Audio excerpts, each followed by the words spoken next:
n'ịchọ ka Biafra bịa dị sie. Achọrọ m ka ọnụ gị karịa spika n'ebe a. Ka ọnụ gị mee gịnị karịa spika n'ebe a. Maka na Chukwu Okike abịa ma edegi ya.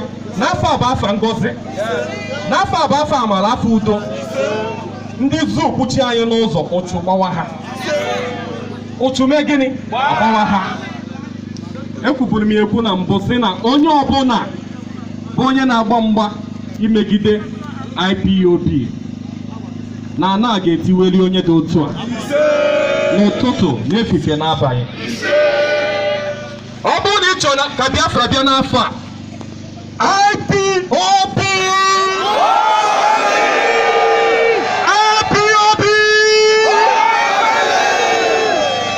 otu a anyị si kwuo ya taa, otu a ka o si ruo Chineke ntị. Ọ ga-abịa na mmezu n'aha Chukwu Okike abịa ma.